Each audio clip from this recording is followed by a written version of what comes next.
So here we have the Ford S-Max automatic on a 69 plate. I'm going to start off by showing you around the outside of the car, and then we'll hop in and run through some controls on the inside. But from the outside, you can see it's a 5-door car with alloy wheels and tinted windows. Let's start off inside the boot and then work our way around the rest of the car from there. As we approach the back of the car, you'll see we have reversing sensors. Currently all 7 seats are in place, as you can see. You can drop the rear 2 down very easily. You just pull this tab up on the top of the seat and that falls down into position.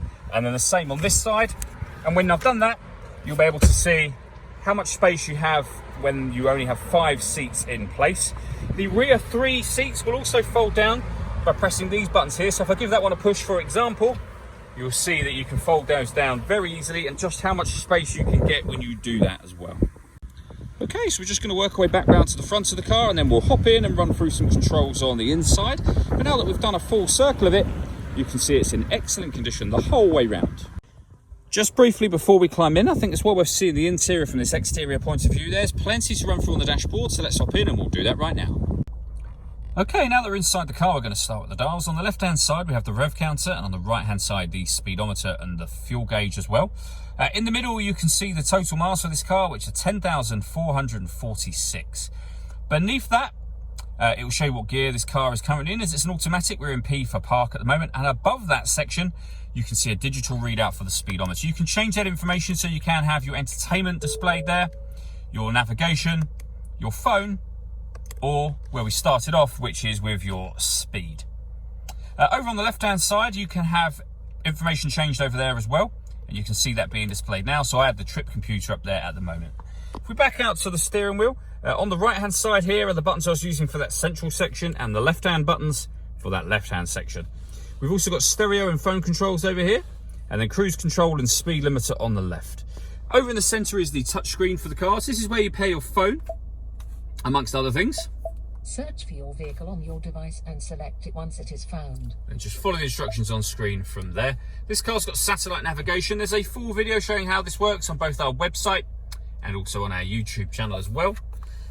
And then when it comes to music in this car, we have AM, FM and DAB radio, a CD player. You can stream your music wirelessly via Bluetooth audio, and this car's got 2 separate USB inputs as well, so you can plug devices into either or both of those and they will appear up on here as further options.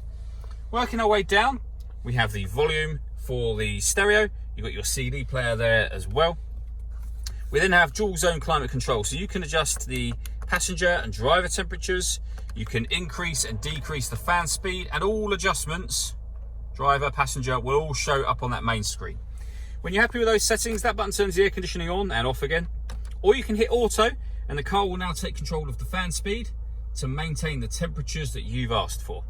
You can override that simply by readjusting the fans yourself. We have a rear heated screen and a heated front screen as well. This cubbyhole section opens up. We have some storage, a 12-volt charging socket, and the 2 USB inputs I mentioned a moment ago.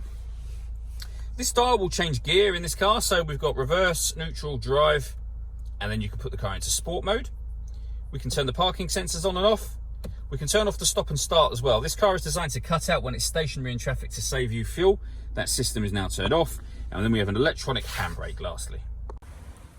All that leaves me to say is thank you for taking the time to watch this video. If you'd like to come and see the car for yourself and have a test drive, please feel free to call any of our MJA sites. We'd love to hear from you soon.